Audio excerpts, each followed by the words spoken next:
Right. So with the Ford Expedition, it might not be the best daily driver if you're looking for a starter SUV, especially for a small family. So we're gonna look at other Ford SUVs that we find here on Marketplace, and we have already covered a Ford EcoSport in our previous video, and this one is a 2016 Ford EcoSport sold at 400,000 pesos, which I think is a bit reasonable. But for me, I think you can still find some Ford EcoSports below 400,000, especially given the maintenance issues with this car. But I really like the paint work that the owner did, that the owner chose. This paint for the Ford EcoSport makes it really stand out as an SUV compared to the blue, white, or yellow ones that I find. And it looks like the owner was able to just maintain the stock wheels, and the tires don't look like they've worn out so much, although it might need replacement in a couple years. But it looks like this owner maintained this Ford EcoSport really well. And you see the roof rails here, which you can attach a roof rack and expand your cargo capacity.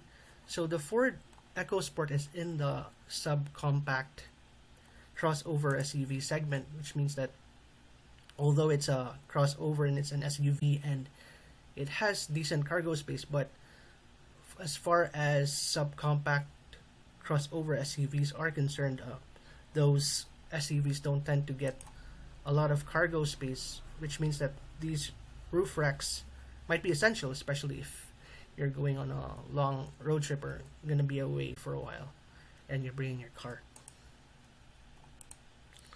So I've covered the maintenance issues for a little bit about the Ford EcoSport in my other video, but the main thing that you really have to watch out for the Ford EcoSport models is the wet belt issue, which you can find or learn more about online if you're curious.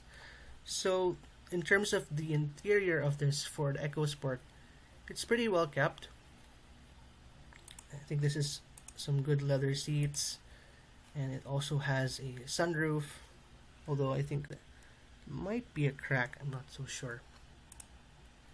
And the second row is kept quite well, this Ford EcoSport. See, this is the cargo area. So as I mentioned, these compact SUVs don't have the luxury of cargo space, especially compared to the compact crossover SUVs like the RAV4, Honda CR-V, Kia Sportage, Hyundai Tucson. It's a very small cargo area, but it's what you can expect from a subcompact crossover SUV. Okay, as promised, we'll try to look for more Ford Everest if we can find here.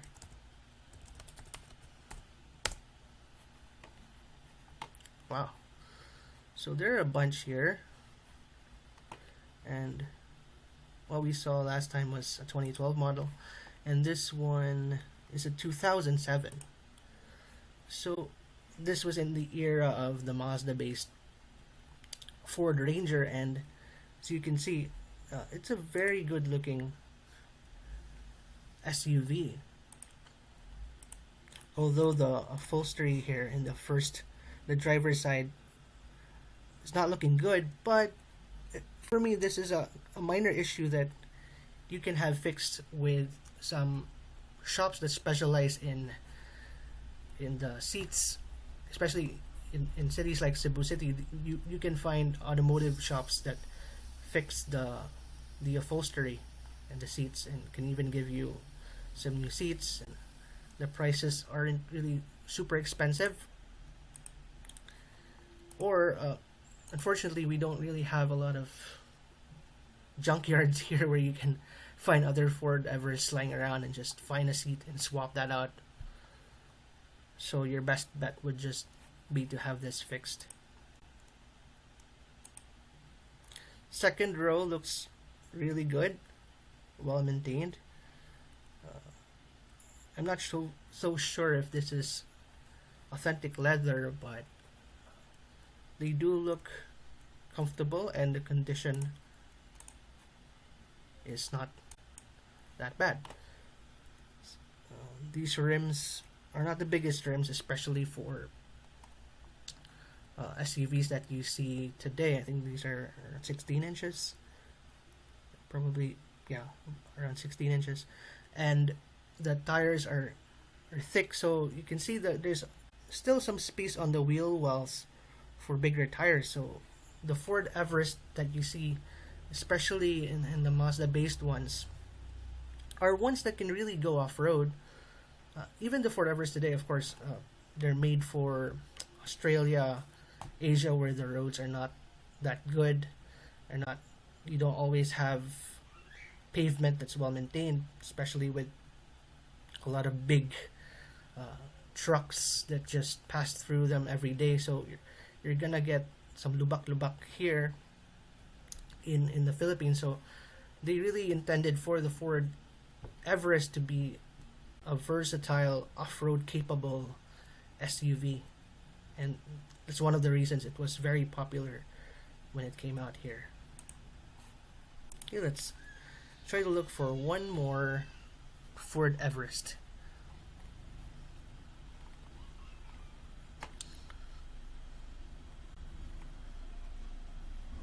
Okay, I'm seeing a lot of 2016s. Yeah.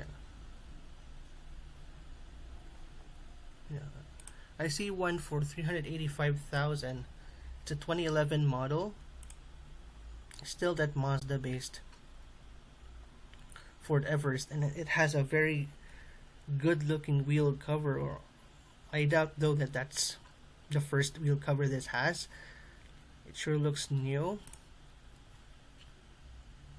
So this is what you get behind the third row, and to be honest, it's not a very bad setup. And although the seats are not leather, I think they seem to be made from fabric. I think that's a decent cargo area for a 3-row SUV, and if you fold that down, you're gonna get a very big volume of cargo space. Especially that I think the length of this one is nearly the same as the old Ford Ranger pickup. Alright, I think we can still go for one more, and Ford Everest we can find. Oh, there's a 2014 one that's for just for 300,000 pesos, and how much is that in dollars today?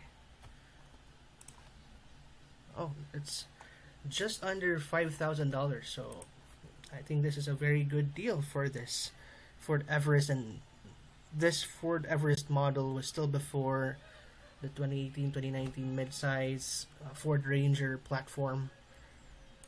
And as you can see, the interior looks really good, and it's better than a lot of the interiors that you see in some SUVs today. That second row, look at the legroom in that second row. It doesn't look cramped at all.